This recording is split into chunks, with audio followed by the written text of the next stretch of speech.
Hillary Clinton and says there is nothing new in a critical State Department report on her emails. The department's independent watchdog concluded that using a private email server while she was Secretary of State violated security guidelines.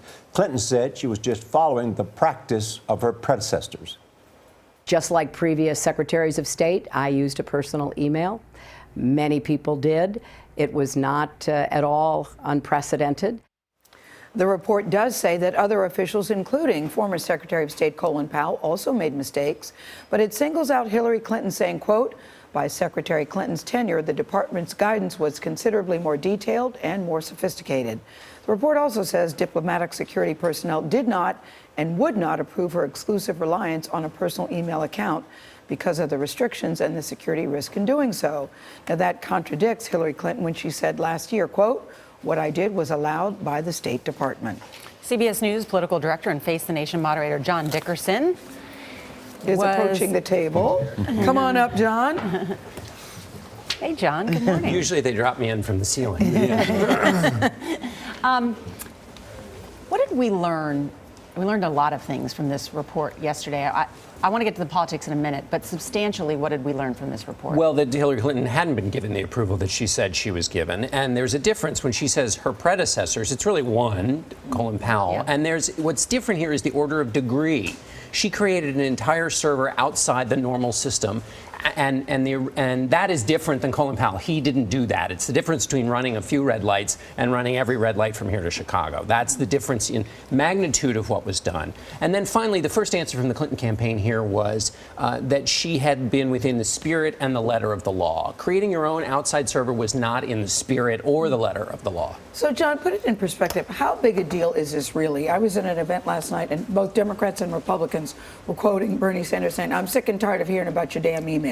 But that was a long time ago, and he's since changed some of that. Yeah, he has, but the people at this party last night haven't. So how big a deal is it? Is this going to improve anybody's wages? Yes. Is this going to help their kid get into a college and not be full of debt for the rest of their life? No, but it's about judgment and character, and we look at our presidents that way. And the challenge for Secretary Clinton is in the answers.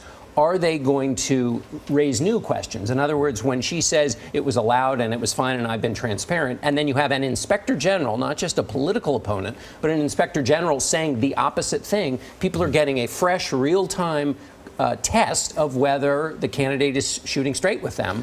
And that's a challenge for any candidate. And you have this, when you have something that is a controversy and it feeds what are misgivings about you, i.e. that you don't play fair or you get away with things that other people don't get away with, it's damaging. That's right. If it falls into a caricature or a characterization of you and gives people fresh evidence of that underlying critique, that's a problem, because it's not something that happened in the past. It's happening right in front of people as they watch it and as they're making evaluations about you. She says it won't affect her campaign.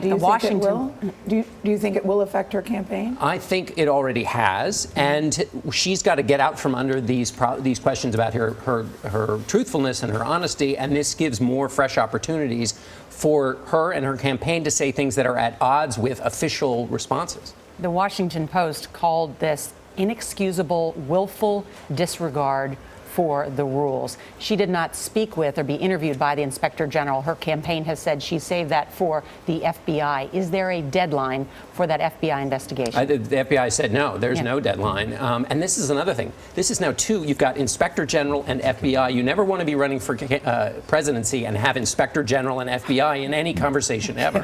Okay, but my question too is, why is it taking so long to do these investigations?